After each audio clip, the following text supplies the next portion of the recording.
Dumela, Sawubona, Sakpase, Namaste, Upshin, Dubro Otra, Assalamu alaikum, Hotep. Buenas noches, bonsoir, good evening. Welcome, everyone. This is season 4. This is season 4 of the Doria Larrier Show. I'm so excited. I'm blessed. I'm honored. I'm enthralled. We are not just here for season 4, our 4th year of officially doing this, even though I've been doing this for a while. But we are also at the top of Black History Month. Today is the first Monday of Black History Month, February 5th. And so I'm really excited to engage with you this evening. As I always say, I would love to have a stream team available. I need to make sure that people can not just repost and share this, but also engage with us in the comments. On this show, we invite people who inspire, who influence, and who impact their community to live life a little bit better than yesterday. And today is no different. On this new series, every single Monday, we're going to have a different topic. And so we're actually going to start, because I was raised in the church, with a little ministry focus. And so the first episode will always be of the month, Ministers on a Mission. The second episode will be the CLAWSEQUAD, which really is a focus on wellness, taking care of the mind, body, and soul. The third week will be on education. And the fourth week will be called Politician and the People, which really is about social justice, civic engagement, speaking to elected officials to sort of teach us, hey, what's really happening back outside of our doors. So tonight I have an amazing guest who has done so many things in a couple of decades of his life. And he's also someone that I grew up with. And so I am pleased to welcome to our conversation this evening the Reverend Dr. Lawrence Hammond to our program. Good evening. Good evening, good evening, good my evening. dear sister, Doria Laria. Yay! I'm thrilled. So you know that we have some fam. You know we have some fam watching this evening, right? So I know that there's fam watching. There's folks watching on YouTube and on Facebook. We have actually biological family that's watching. We have church family that's watching. So first, before I do anything else, shout out to the church that Brother Larry and I grew up in, and that is Salem Missionary Baptist Church. Woo-woo. That's right. That's right. Salem's in the house. And where the pastor that I still sit under is the Reverend Dr. James Arthur Thornton, Salem and Flatbush. So I have to give a shout out there, because that is where we actually shared the pew. We definitely have some church family. I know that you have family, biological family, you have your work family, you have the school family. So if you want to give just a little greetings to all three of those communities, and then we'll begin our conversation. I'm really grateful for this opportunity to share with you all. As Doria has indicated, I wear several hats. I'm so proud of the fact that I am the husband to Primrose Sinclair Hammond and the father of 3 sons, Jermaine, Terrence, and my youngest son, Brendan, 2 granddaughters, Ashaya and Daniela, and a host of other siblings and nephews and others. But I'm so grateful for this opportunity. I also want to give a shout out to my pastor and bishop, Dr. Barbara Austin Lucas, and the Agape Tabernacle International family. We are located in Canarsie, Brooklyn. And finally, to my New York Theological Seminary family, the president, Dr. Lakeisha Waldron, where I serve as the board chair, and also a proud graduate of New York Theological Seminary, both with my Master's of Divinity and Doctorate of Ministry. So, and then like I said, I wear many hats to my colleagues and friends at the Community Preservation Corporation, where it's my 9 to 5. But I'm so grateful for this opportunity to share with all of you, and look forward to this really exciting conversation that we're going to have. It's been long coming, as I told Doriel, but God knows the perfect timing for all of our endeavors, and so I look forward to this conversation. Beautiful. So I'm going to give a little disclaimer. If the people who are watching, if you see my eyes going left to right, I'm going to literally be playing like moderator and director and producer, because that's just sort of what we do here. So I might be going to either get some additional research that Larry and I talked about prior in order to pull up to the stage. I'll also be reading comments. Again, we are on Facebook and YouTube, and I do believe that you actually share this on your LinkedIn profile. So I want to definitely get some questions and comments from the people who are rolling in to see this. And again, if you are on Facebook or YouTube, just press the share button, share it with people, invite people that you'd like to have in this conversation. So, Larry, you have definitely, like, literally worn a number of hats. And I had a moment, as I shared with you right before we went live, when I saw you last week receiving an accolade, and definitely I'd love for you to chat about that. And then I know you literally are just getting off of the plane, right, from an amazing journey, your pilgrimage. And I leaned back in my chair and I said, home. You work on real estate, you work with home ownership, you work with faith-based communities to strengthen, right, the body and the soul, the literal and the figurative. And then you just made a pilgrimage to what most people would agree with would be an ancestral home. And one could say, like, the clouds rolled back and it was like, oh. And I said, my goodness, it's an incredible connection. I said, please, I beg, can we have this conversation today? Because I think it all wraps up together. So thank you so much for saying yes. So let's start out with, you received an accolade last week. You share, because I saw it and I sort of caught it in the middle. But if I could have been in that space, I know your sister was there. So good evening, Sister Charlene, because she's watching, and I know she was in the space. So hello. So tell us what happened last week. Where did it come from? Why did they give you the high five? You were on the spotlight. Why did you get that? What were you doing? And then we'll hop into some of the other work that's connected to that. Yeah. And Dario didn't have to beg too much. I was really excited when she offered the opportunity to come and speak to you all. Um, oftentimes a prophet is not honored in their own space, and I've been in the finance sector of real estate for over 45 years. I'm not that old, and so yeah, I am. But let's remind people, you started right out of high High school. You school, told me right out that of high right out of high school. school. So My that's first, my amazing.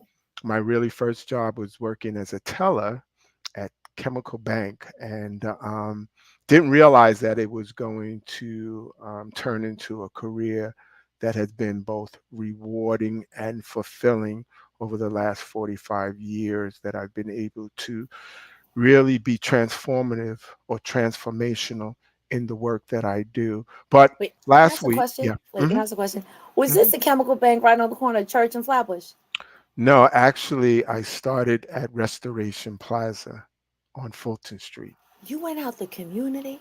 Well, still part of the That's community. right. That's right. It So was just still so you part of the know, we're community born and raised in in Flatbush, Brooklyn. Brooklyn. Yeah, And yeah, so if yeah, anybody knows Church and Flatbush, yeah, Erasmus Hall, that's where I yeah. went to high school. I did too. There you go. We're alums as well. We're Yeah, alums as well. yeah, We went yeah, to church around the corner of Salem, so we're kind of Flatbush born and bred. All yeah. right. So Brooklyn, has been my home for the last 64 years of my life, and I'm 64 years young. Just celebrated my 64th birthday on this past Friday. Groundhog Day. I always talk about 64 years, or how many ever years ago my mother saw my shadow and was like, okay, how many good years of good fortune is this going to be? And I pray that I've done her proud, both my parents. We grew up in a Christian home.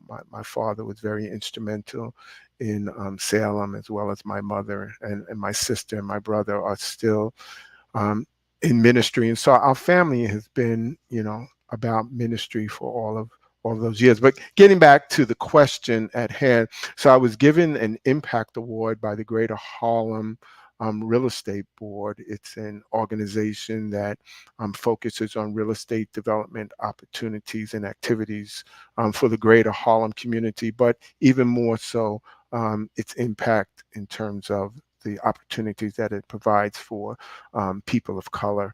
And so this Impact Award was really about the work that I've been doing at least for the last 4 or 5 years at CPC. When I joined CPC in 2015, I had spent several years at many other financial institutions. As you indicated, I started my career with Chemical Bank, which then became Chase, and then JP Morgan Chase. I then spent another several years at Banco Popular.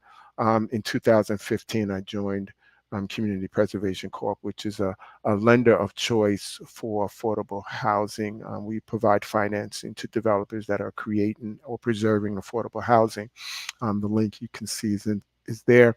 And so for the first 5 years, I was just continuing to do what I do best, provide lending solutions for developers. But the inflection moment came in 2020 when we were going through COVID. And in May of 2020, we all know that George Floyd was murdered. And at that particular point, there was an awareness that was raised, and many institutions began putting money out on the street in terms of in finding resources for the African American or community of color.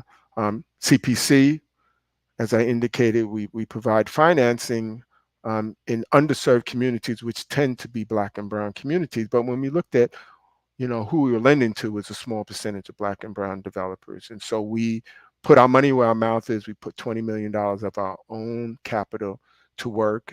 We then increased that with another 20 million. So we put $40 million. I'm proud to say that 40 million has actually leveraged over $450 million of lending and investment opportunities over the last 4 years.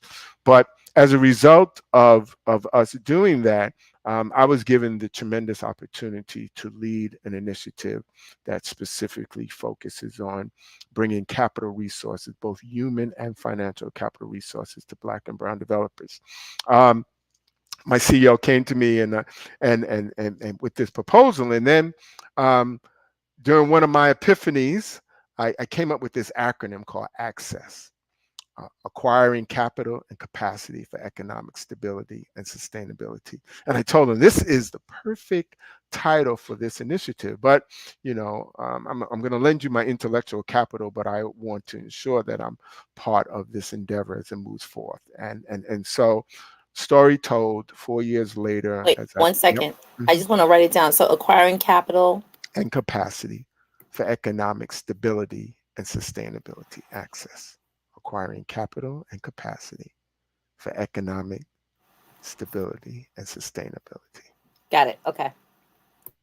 And so, how do we do that? We leverage 4 pillars: both education, advocacy, investment, and innovation. And I'm proud to say, through our educational piece, we've been able to train over 100 would-be developers in the last 18 months. We currently have another 90 that we're taking through a training course, 9 weeks. That it's called "So You Want to Be a Developer," and it's providing them with the basic skills that will prepare them for investment opportunities. Many of those who have graduated from our training program have gone now to actually begin to do projects, and we are financing many of those projects. And so it's because of all of this work that I'm doing within the communities of color that I was recognized with this impact award. But it really goes even beyond that in terms of what I see as my gift of empowerment.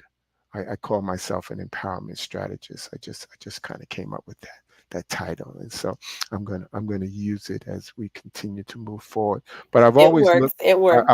I've always looked at opportunities to bring levels of empowerment, whether it's in my spiritual vocational work as a minister of the gospel, as an ordained elder, or whether it's through my secular work where I am also building communities. I can look around this city and see the number of projects that I've been involved in that have brought home ownership opportunities and rental opportunities, retail opportunities. I'm proud of when I was at Chase. Um, there was no retail in Harlem back in the late '90s. I was part of the lending team that brought the first major retail to Harlem. It's called Harlem USA. It's on 125th Street between Frederick Douglass and St. Nick's. It's where the Magic Johnson Theater is. Right. So, question. Hmm. So prior to now, this is going to go back right some Hmm. decades, and Hmm. so let's say when we or some of us were going up to First World at City College, and Hmm. it was all about going to Mart 125. So, how Hmm. does Mart 125? Which, if anybody's from New York, you're from the Hmm. city, and you know Hmm. Harlem, and you know, let's say 80s, 90s, Hmm. Mart 125 was like it. It was Right, because there was no sort of black entrepreneurial right, huge space. We right, all trekked up on the train really to go up there. So how is that connected to the economic infrastructure of right, black and brown people that you right. burgeoned? Yeah. And so, as you indicated, there was no major retail, during the '80s or '90s. If you wanted to go to the movies, you had to go down to 86th Street, or you had to go down to 42nd Street or 30. If you want to do any type of shopping, you had to go to 34th Street. And so, when we looked at the demographics of Harlem, it was equivalent to the size of Cincinnati. And so just imagine the city of Cincinnati not having any major retail, not having any places to eat, not having any places to shop. And so it was that inflection point that made it so necessary. There were food deserts. Pathmark was the first um, establishment that came to Harlem in 1997, I think 96. Harlem USA. We broke ground on July 27th, 1998. And how do I know that? My youngest son was born on the day of the ribbon cutting or the groundbreaking ceremony. I remember it was a hot July day. Mary J. Blige was out there singing the national anthem. That's my girl. Um, Disney was a major anchor tenant, and that's what happened. A lot of major anchor retail began to come to Harlem and take an interest in Harlem, like Starbucks and Disney, and so with those retail establishment coming, it prompted other retail to see the benefits of coming to Harlem. Now, when you're up in Harlem, it's totally different, right? It's totally different. But the theme of it was breaking new ground, and so I have a shovel in my garage, and it says on it, "Breaking new ground, Harlem, USA." July 27, 1998. When Brendan turned 18, I gave him the shovel. I said, "Hey, go out and break new ground," right? Of course, he looked at me like, "What, what are you He's gonna not gonna do?" get it until Yeah. we're older and grayer. Yeah. But Wow. I was proud of that, and so that was one major accomplishment that I can look to and say that I had a part in. And a lot of people would talk about gentrification and other things of that nature, but we have to understand the importance of having mixed development opportunities in communities. You just can't have all low income without having some middle income and some um, higher income development, so that there's a diversification of neighborhood and resources. And so, that's so very important. So I have a question about that, Mhm. and this is because when I lived. So for those of you who don't know, I actually was born and raised in Flatbush. Again, we went to church at Salem, right in the heart of church in Flatbush. If y'all know, you know. And I spent a couple of years out in Bed-Stuy, and the couple of years that I lived in Bed-Stuy, there was, I want to put it like this, a whiff of a change a coming. Mhm. So this was in mid 90s, Mhm. mid 90s. Mhm. And so I could tell, and we could all tell, that there were, let's say, some economic deserts, if you will. And there were Mhm. conversations about, well, can the banks or the lending institutions at least help those who are here Mhm. to get a foothold and Mhm. to step forward Mhm. into a new way of thinking, living, investing, and Yeah. building. Yeah.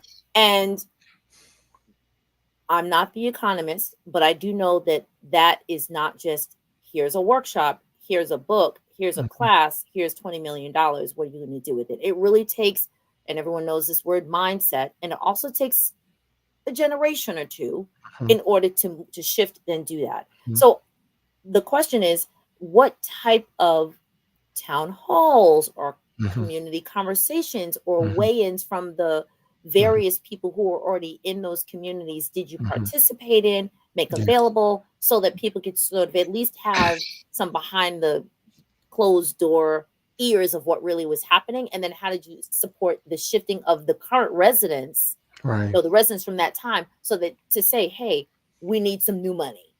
Yeah.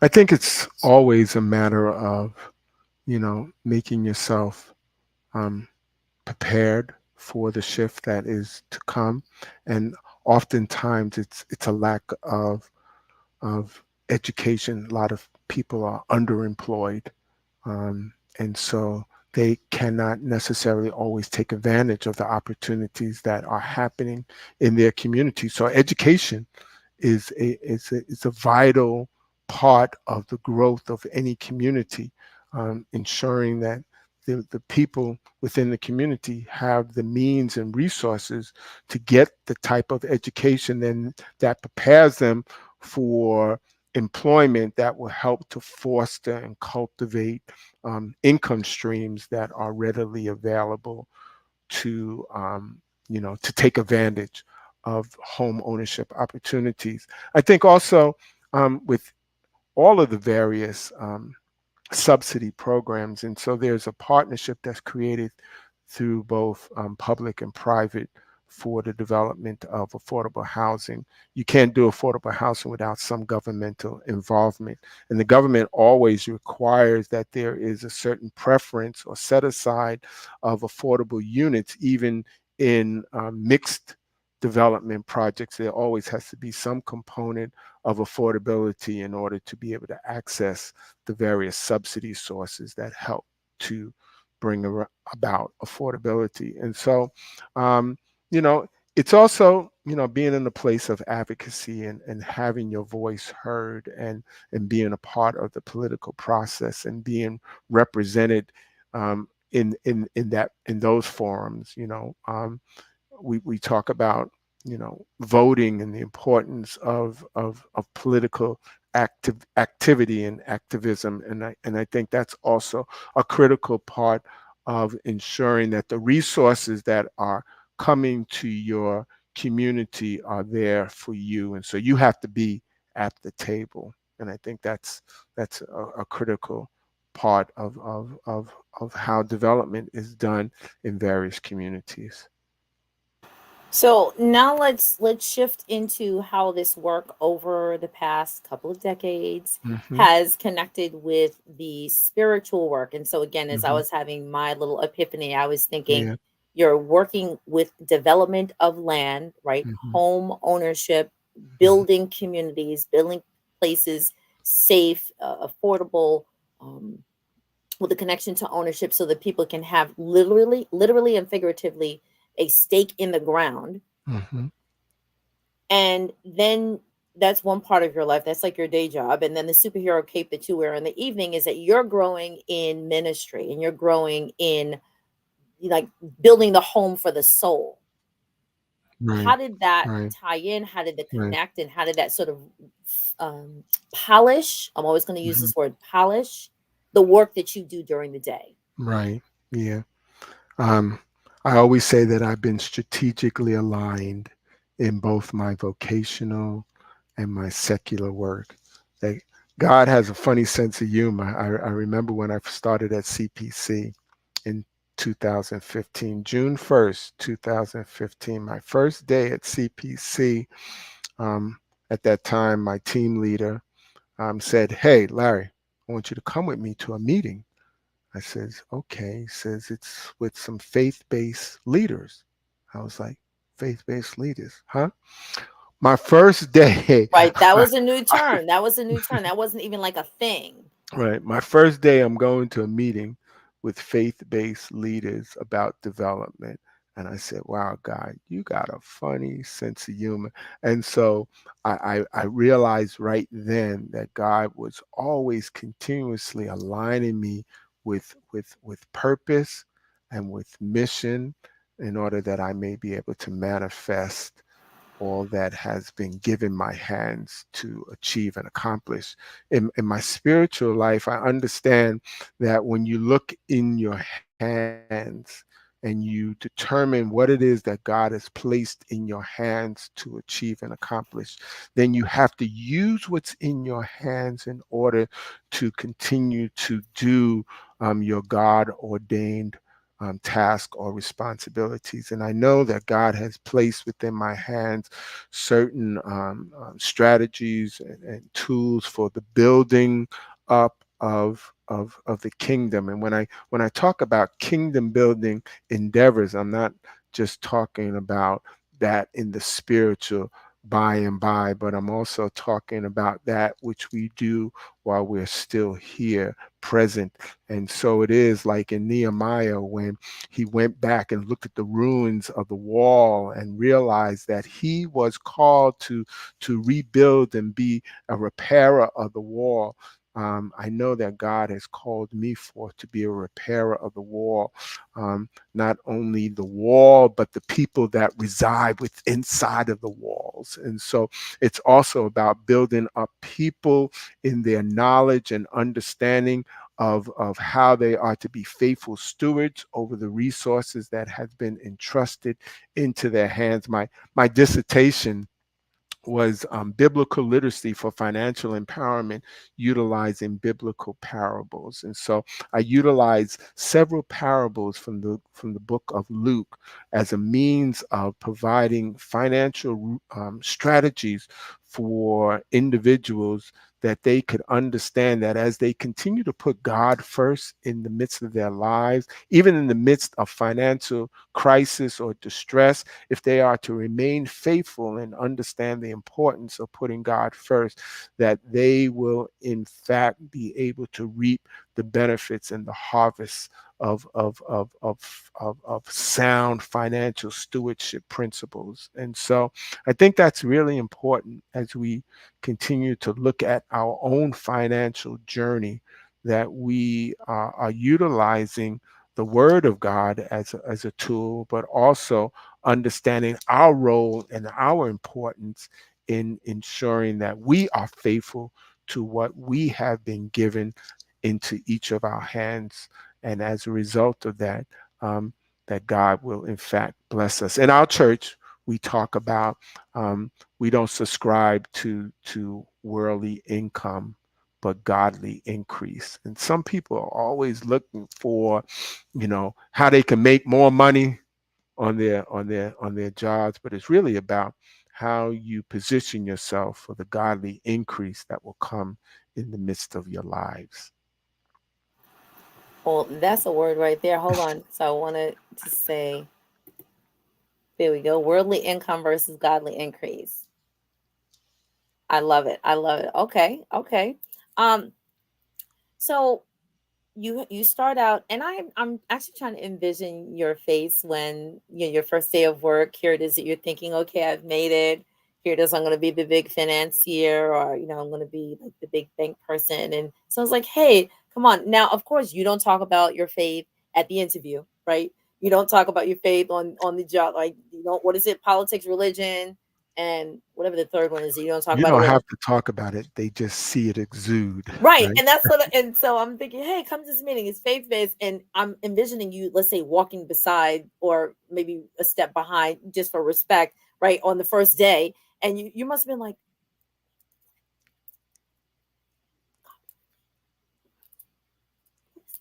I'm just trying to picture this. So it must have been the moment, not necessarily that you were waiting for, but of course the moment that God had ordained Yeah, for and you. since that time, I've now, you know, um, considered myself somewhat of an expert in that field. I've been sought after on panels. And matter of fact, February 16th, I'll be up in Albany. The Attorney General of the state of New York is having a panel on faith-based, and I was invited to come and be a panelist, and I've been on several other panels. And so the one thing that I share with faith leaders, I always say, my mantra is always this: know what you know and know what you don't know, Mm. and oftentimes it's a trust factor, or the ability to relinquish certain power or understanding. So I always say, you know how to put together that 3-part sermon, right? But can you put together that development budget? And if not, um, are you able to be vulnerable to go out and seek the knowledge? And a lot of that comes from also establishing a trusting relationship. There are a lot of faith communities that have been taken advantage of because they didn't know what they didn't know, and they went in and were told certain things that were not able to be delivered on. And so there's that trust factor. And I hope, as I continue to establish ongoing relationships, that there's that piece that people can understand, that I only not come as a financier, but I also come as one who also walks the walk and talks the talk. I think that I'm thinking about a circle, and so I'm thinking you mean, let's say, 90-degree rotation, if you will, starting at the banks and going through that process, and then coming into the work of being this faith based connector, Mm, and now a mm, connoisseur, because mm, as you say that you're sought after as being an expert in the work. And now let's get to like that third part, or let's say mhm, 90, but I'm thinking that this is the other 180. This is the mhm, other 180. 2 mhm, weeks ago, 3 weeks ago, you decide to make this mm, this journey. I'm going to say mm, you came on home. mm, I'm going to say you went you went back to the beginning. mm, What made you go back? mm, Give us mhm, who did you go with, if that's something that you mhm, could share, because I mhm, know it was with an mhm, organization, mhm, and that there was purpose in mhm, that pilgrimage. mhm. Yeah. And And what was yeah. wait, here's the last question. Okay. And what was the moment that you realized that Mm, your work here mhm, is connected to the work mm, over there? yeah. Yeah. And I'm And going to so put we you on full screen for this one. Okay. And so we went to, my wife and I were part of a group that journeyed to Ghana, West Africa. This was my first time having gone to the continent, or to the motherland. Um, we went a part of a group, the 313 Plus Project, which is a group out of Elizabeth, New Jersey, a church, Salem Hope Presbyterian, First Hope. I probably got it all, yeah, but Salem First Hope Presbyterian Church. They have a graveyard in Elizabeth, New Jersey, where there are 381 um, free and enslaved Africans that are buried in that grave site, without any markings, unmarked graves. And so when they realized that, they erected a monument in commemoration of these ancestors, and had a big celebration supported by the city of Elizabeth and other benefactors. Um, and so as a result of that, this group decided they wanted to take a replica of that monument back to Ghana, and to present it to one of the chiefs within one of the villages. And it was, so we were taking the ancestors back home. But what I realized once I got there was that, in fact, the ancestors would bring us back home. And because of that particular journey, I found my belonging. I found my understanding. It's 313 plus.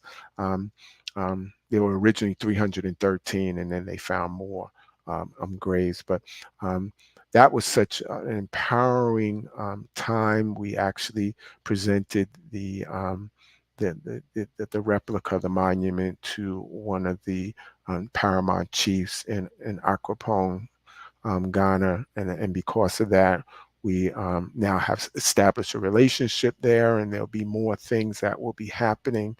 But yeah, it's 313 Ancestors Speak project. My wife is actually working on her dissertation for her doctorate of ministry around this project, and her dissertation is entitled A Theology of Love. And so I accompanied her and the others that were part of it. There were representatives from New York Theological Seminary, our president, Dr. Lakeisha Waldron, along with several others. The pastor of the church is Dr. Wanda Lundy, who is also a professor at New York Theological Seminary. And so it was a great time. But because of that, we now have established some additional relationships there in Ghana. I realized that I may not have been born in Africa, but that Africa was born in me. And so my name is Kwabena Daku. Kwabena is Tuesday born. Yeah, And, you're my brother. You're my brother. I am okay. Abena. I am Abena. So I'm Tuesday born. So we're I hey, shout out. Hey, I love it. I love it. learned a couple words. Aquaba Aquaba. You have to is say welcome. aquaba. You gotta give the dip. Aquaba. Okay. And Madasi is thank Madasi. you. Right. People, And y'all hear me say Madasi a lot. I'm just yeah. saying. Okay, go ahead. Good, good. And Mifi Akopong. What? Okay. Mifi Akopong. And so, so I was embraced by that community in Aquapong. We also visited Kamasi. We went to the Cape Coast. It was a wonderful trip. I would encourage every African American to make the journey back home. I think at the slave castle, there's the door of no return, and it's a powerful time there. But they're also on the other side of the door of no return is a plaque says the door of return. Yes. And 2019 was the 400th anniversary of 1619 when the slaves first landed here on these shores. And in 2019, many people began. They were doing it before that, but there was a Journey. big celebration of those who were returning back. And so the opportunity is there now Mhm. for us who are African American to go back to Ghana. I mean, there are several other places that you may want to visit: Nigeria, Benin, Togo. We can name them: Sierra Leone, South Africa. Come through. But Come through. but I felt that, and this is my first time, but I felt that Ghana was really welcoming, and the Ghanaian people really embrace. We have one situation where we were talking to the paramount chief linguist, Ochiyama Anafi, and he realized the importance of our trip, and he did a libation ceremony where he had to speak to the ancestors. And as he was doing that, we were all standing there, and you can feel the energy and the spirit that was happening. And after he finished, he began to apologize on behalf of the Africans that are on the continent to those of us who are African American, allowing us to understand that what we were told in terms of that the Africans sold us, and there may there's truth, and then there's not truth. Right. Let's A lot erase of the it mystery and tell the was story. forced Hmm. to do what they were doing, but he was apologizing on behalf and welcoming us back. And so as a result of that, we were thankful for the opportunities, because we as African Americans have not fully been told the truth about our ancestry and our heritage. Now, I would be, I'm going to use a church word, I would be remiss if I did not take a moment to elevate the name of our dear friend, um, Minister Richard Honeywell, Hmm. who has done this work of Hmm. carrying Yeah, people back home to a yeah, variety of homes yeah, for many years. At yeah, let's say at least 20 years, yeah, and yeah, I could not have this yeah, conversation yeah, without mentioning his name. He is a dear yeah, brother of yours. He's a dear yeah, brother of mine. yeah. And I made my first pilgrimage in 2016. Mm, And so as I saw you vlogging along the way, I was like pulling up my phone, like, look, there's my picture. And I'm like, you're vlogging. You can't see my picture. But you saw that I was typing, like, oh, mm-hmm, did you go here? I was there. Or did you see mm-hmm, this along the way? Extremely powerful. And then on that trip, I took my mother and I took my sons. And so many of the places that you stepped, that I stepped as well. And so I was literally reliving it. And then I took another journey 2 years ago, mm-hmm. and that was one of Richard's last journeys, last Yeah, trips. yeah. And even though I saw some of the same places Mm-hmm, and stepped into some of the same rooms, mm-hmm, there is no feeling mm-hmm, like being there. mm-hmm, I am saddened to say that it takes many, many years for people to hear and to see the same idea, but mm-hmm, not feel the pull mm-hmm. until they see some people that have Mm-hmm. gone that Right. are like them. And it's 2024, but there are still people, if when you said that to some people that you were going, because this happened to me when I first went, now like almost 8 years ago, and Mm-hmm. some people were like, well, are you going to sleep outside? Is there Are there bathrooms? And I had to say to people, the same way that you Google everything else, Google that. Google Mm. that. It's okay. It's okay. And so that's actually where We this stayed work. in the Coconut Grove, which is like where Steve Harvey stayed. And we stayed in Kamasi. We stayed in Ike's. Yeah. Beautiful. They have beautiful hotels. Right. I mean, Right. but we also stayed up in the country. But still, the presence and the feeling of being in a place where you're not the minority, but you're the majority, and that people who look like Th- you I was are, just about are to ask, did you you know see people on the street, on the road, and say, didn't I just see you in like the mall? Wait, no, will you go on the plane with me?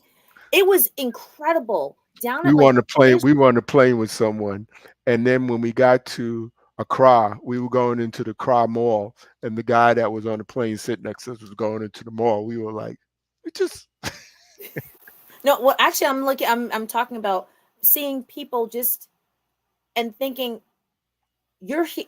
I Don't you live in Brooklyn? Or like, don't you oh live yeah, in Queens? Or did I yeah, see you on the yeah, train? That yeah, was I think one. It was many, but one of yeah, the most amazing things. And it wasn't so much, well, there are a lot of Ghanaians who have now come to this state. mhm, No, it literally is in the DNA that mhm. there's bone structure, there's nose setting, there's eye setting, there's hairline, there's complexion. It's so amazing to see the resiliency of My people. So wife, when my wife was at home. They welcomed her because she's of a darker hue, and so she fit right in. Me, I was like, yeah, we know something up there. But they still welcomed me. of course. It was great, and I think how this all ties back in. I think it's really important that we continue to take hold of the rich heritage and history that we have. We knew God before the missionaries brought Mm, their form of God likeness that on was actually my last question.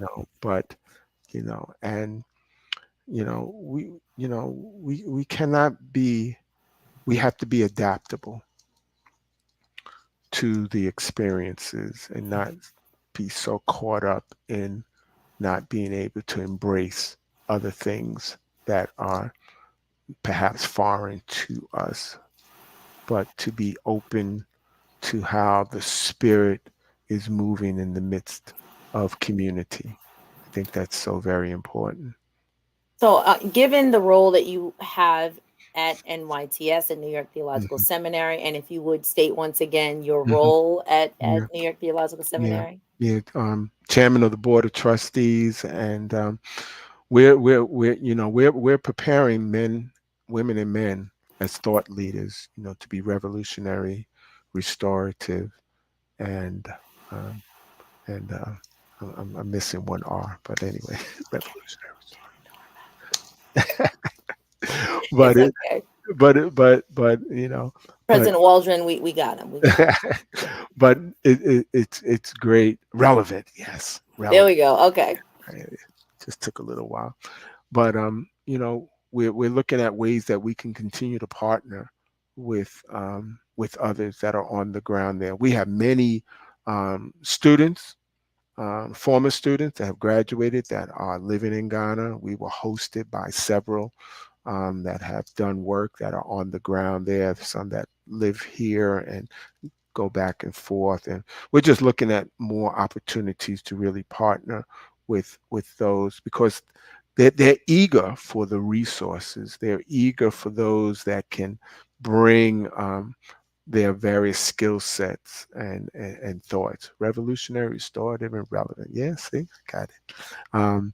And so, we're looking at opportunities to do that in the near future to be able to offer some classes and to, be an extension of bringing people back to the realization of who they are and what rich history they are standing on. As you spoke of my dear brother Rich, he is now with the ancestors, and so I know that he is thankful and proud. He's been trying to get me to go for so long. This is why when you went, I was like, Rich, do you see all the work that you've done? Your brother is finally gone. I'm glad you made it. I'm glad you saw what he Yeah, saw and was trying to get yeah. many people to see. Here's And our church, we also have work that we're doing over there as well. And so I look forward to the opportunity to share with my own church family as they're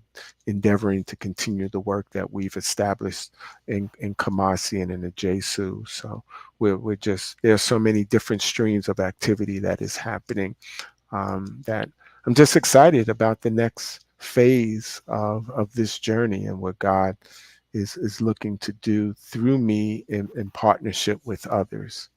Because we can't do this by ourselves by no means. we can't. No, we can't. So here's the last question. And Hmm. again, I'm glad that Hmm. you started in community, Hmm. right? Helping people identify what they can do with their home, establish a home for themselves, Yeah, grow, and then connect with faith-based communities who are again supporting people getting a home for their soul, right, to connect with a home for their body and their right, soul. And then right. here it is towards the end. It's not the end of your career, Hmm. but towards the end of Hmm. your career, you find that string of home cannot really, let's say the key cannot fully be put into the door Mm, until you as an mm, individual find the mm, connection to mm, an mm, ancestral home. Because of course there mm. are many of Yeah, us who journeyed through many a land before we yeah, got to where we're here, where we yeah, are here. yeah. So the question is that when you were engaged with um, the faith leader Hmm. that in Ghana, and he was doing the prayer, because I had this same Hmm. question. Hmm. But before I went, I totally knew and understood that Ghana's spiritual walk and talk is not a monolith, Hmm. and we're not going to address the Hmm. tales that have been told. Hmm. that God existed before, yes, before the missionaries got there, and Mhm. their perspective of who God is to them. Mhm. Mhm. Some of the practices, because I know that you attended on Saturday, you attended funerals, because I saw the red and Mhm. black, I know you Yep. walked through, and I know you also attended some worship services on Mhm. Sunday, because I saw you Mhm. in some of the churches. You Mhm. probably actually went to some of the churches I went when I was there. Mhm. Was there anything that in your mind, because you were told what you were told, that, oh, the way they worship is this and it's not Mhm. necessarily Christian, did Mhm. you go and have the moment of, Mhm. it's actually not very different? Mhm. Like, Yeah. what Yeah. were your thoughts? So was anything dispelled pertaining to, worship? Of course, there are some differences, but was there any like unifying thought? I think there's, the symbol that I've been wearing quite often. I have a hat. I had the Go Jinam, Jinyame, Jinyame, Jinyame. I had to like pull it up on my YouTube so I could get the right pronunciation. You helped me, Jinyame, Jinyame, which is, the supremacy of God. And so, having that as the backdrop for everything that we do, it is in fact the supremacy of God. And God, comes in different forms with different people, but God is still God, whether you worship him, as I went to a Muslim mosque. And this is like probably the first time I went into a mosque and prayed, but, you know, I, and I think it's also, my training, having come through New York Theological Seminary, we're more inclusive seminary where we embrace other cultures and other traditions of other worship forms, understanding, that we are Christian, but yet we also embrace the understanding of God um, that is all present and all knowing and the God that really exists. And so I wasn't necessarily troubled by what I saw or experienced. Um, I just embraced it all with a sense of understanding that it's all rooted in the understanding and in the supremacy of God um, that exists for us all, and that God uses various ways and various means to continue to bring a message of love and hope to God's people. And so, yeah, it wasn't a problem for me. It may be a problem for others, but you got to be able to broaden and expand your mind and to be able to embrace other ways of looking at life situations, but also understanding, your own understanding of who God is in your own life. And so, libations, yes. Yes. I know you enjoyed the food. I know you enjoyed the weather. Some grilled tilapia, Ooh, right? that's right, Some grilled. tilapia. Excellent. Did you have fufu? I have to add, did you have So my fufu? wife had fufu. I wasn't a fufu. Something about the. She had the bank. What is it? Banku? Uh-huh. Banku. She's more adventurous when it comes to that kind of. You know. You know. That's okay. There's still time. There's still time. We can Yeah. we can get you some Yeah. food because I know Yeah. how to make it. I'm just saying. I'm just Oh, saying. okay. All right. All right. It's something about the bread. With the eating with the fingers and and dipping. Yeah, I don't know. I don't know. Come on, like it's like just think of like a dumpling if you have like chicken I and know, but I chicken don't like or I don't like chicken and dumplings. So really when our pastor used to make you ain't eat it. Okay, I had a fine. bad experience with chicken and dumplings, but we Sorry. won't go into that. We won't go into that. I'll That's just all leave right. it. But I'm glad. I'm very, very thankful. I'm very thankful and blessed that you've you've had to me, you've had the full circle, Mm, right? yeah. Start and find first of all, okay, again, born and raised up in Salem. Again, shout out again to Salem. Thank you so much for our clergy, Reverend Boyd first, and then Reverend Hmm. Thornton now. Yeah. And then as you moved through, and of course, all the faith that has been developed in your family, Hmm. um, would you have thought that your mother and father would have been like, Larry's going to Ghana? Would you have even thought that they would have been like, yeah, go do that? I think my parents were just supportive in every and anything, not in anything, but in everything that we've done. My siblings, my brother and sister are very supportive of the work that I continue to do. And I don't take any of this, you know, I sort of, downplay a lot of what I've achieved and accomplished because it's really not about me, but it's really about the God that's working through me. And so, you know, um, I appreciate the honor that's bestowed upon me. I appreciate the fact that people look to me, but I'm really looking to God and really striving to be in alignment with what God has purposed for me and how I can be most resourceful, especially in these years now where I'm looking at the next iteration of my life journey, and I just want to really be impactful in the lives of men and women. And so, looking for more opportunities and looking for those who will, journey along with us as we continue to do this work. Excellent, excellent. Well, I know that we are, you and I, and as well as other people, we are making our parents proud. Mm, I know that yeah. we are making our church family proud. Shout out to the Hammond, etc. Y'all know what I'm talking about.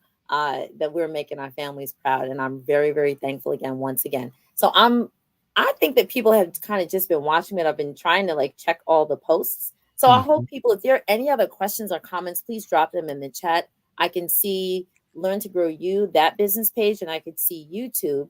And I'm trying to follow on the personal page, but I'm thinking that people are just like, wow, let's just listen. No, I actually want y'all to kind of drop in a comment or question. Even if you don't do it right now, if you want to drop in a comment or question later on the replay, and then we can catch it and we can try to give you information. So I'm actually just going to go back to putting up the websites that we referred to earlier in the beginning. And so that is communityp.com. If you go to communityp.com, that is in essence where Brother Larry works.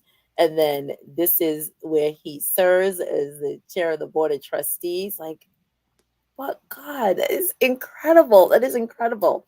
Again, that's New York Theological Seminary, one of the seminaries that exists in New York, but it's a great one. And let's see, what's did I put up another one? Oh, you know what? Let me get the one for Agape. Um, I think it's the well at agape.com. The well at Agape. Okay, so Yeah. why don't we do this? As you give your last comment, I'm going to Hmm. go find that link and then put it up. If Hmm. so, if you want to leave like a couple of thoughts that we should take away, especially about finance. Mm. Ooh, finance, faith, and fellowship. How did I do that? I just did that. Finance, faith, and fellowship. Wow. You almost got the four words that our pastor um, gave us. She said faith, family, finance, and um, I think it was favor. I think. Yeah. Yeah. Okay, Faith, well, family. faith, How about that? Because finance, family. you went home to see your ancestors. Yeah. Yeah. Look at And that. All right, so, you give I credit would to us to just go find that link. I would just encourage those who are endeavoring to do whatever God has placed on your heart to just do it. It's not a matter of giving up or giving in, but being able to utilize all the gifts that God has placed within you and to move forward and don't let anyone or anything stop you from actualizing and manifesting your dream. In terms of finance, I think it's really about aligning yourselves up with financial strategies that help to prepare you. Um, and in our church, we say we tithe, we pay our bills, we seed, and we save. And so it's about putting God first. It's about being a faithful steward over the resources that have been entrusted to you. It's about learning how to give cheerfully, and to also understand the importance of how it is that you should always have some resources saved up for those times that you need. I think in the workplace, it's just continuing to look for opportunities that present themselves to you, and being prepared through education, um, allowing your voice to be heard through advocacy, um, taking some risks. That was something that I was sort of always risk averse. I wish I had taken more risk. But sometimes you have to take risk in order to really move ahead. And so I think it's also about also continuing to um, keep family in the forefront of all of your endeavors, and just being faithful to God. That I think that's it. That's it. It is definitely all about faith. I'm so blessed. I really am. I'm really blessed that, again, I get to start off not only African Heritage Month, which is really a year because we're 365 Black. I just had to say that for the role. That you were able to share the going back home, the journey, the pilgrimage, that you went back to the land that a number of Mm, us mm, derived from, yeah. to appreciate seeing worship at its core and in Mm, some situation, because it's a beautiful, mm, I don't know how to explain it. I think of it as like an mm, overfilled bag that has like a tiny, tiny little holes in it that just it it it it pours out. Like mhm, you see worship there, you see mhm, Christianity there, mhm. but it doesn't take you it's not a rocket science to see the Africanness in what they made.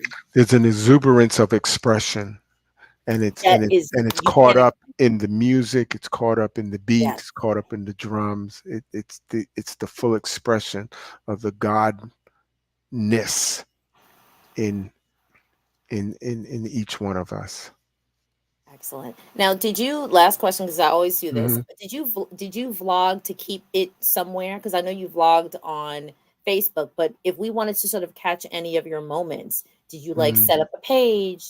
Not really. I have photos that I share with the group that we were part of, and so I took like 1,200, photos. So I at some know. point I got to kind of put all of that together and share it. So I'm not as technically savvy with the vlog as others. I'm pretty I'm Hint, hint, pretty hint. I'm Follow me pretty on YouTube. I'm Follow me pretty on I'm YouTube. pretty I'm pretty astute, but I know I have some other stuff that I need to do there. So yeah, definitely, Well, definitely. I appreciate you. I look forward to having additional Yeah, conversations. Just this, it's a plethora of amazing opportunity and adventures and journeys, and it's an opportunity to tell the story so that somebody else will hear this and say, maybe I need to take a look at, a faith-based institution, doing some real estate investment. yeah. Maybe I need to look at, maybe attending NYTS if that's leading someone. Maybe I should make that pilgrimage and go to Ghana, because if Larry can do it, I think I might be able to do it as well. So thank you so much for coming. Thank Thank you you. for Thank you. joining us. Thank you for sitting on my digital couch with me on the Doria Yes. Larry Show. I want everyone to, if you can and are considering, please share this. Of course, it's YouTube and Facebook as well. Like, comment, and subscribe. And I'll see you all next week for our next episode. Again, this is the beginning of season 4. So this is season 4, episode 1. I'm signing Brother Larry out. Stay with me for just a moment, everyone. It is my esteemed pleasure to bring amazing people that I know. Most of the people I know, some people I literally meet along the road, and I'm like, can I help tell that story? And that's what I'm here to do.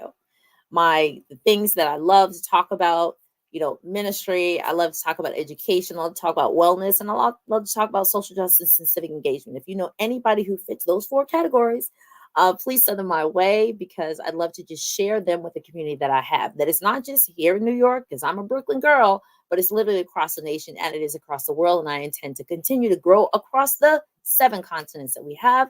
I think I've hit about 3 so far, so help me get to the other places as well. Peace and blessings. This is a Learn to Grow Your moment, where I plant seeds to help you grow. And I look forward to seeing you next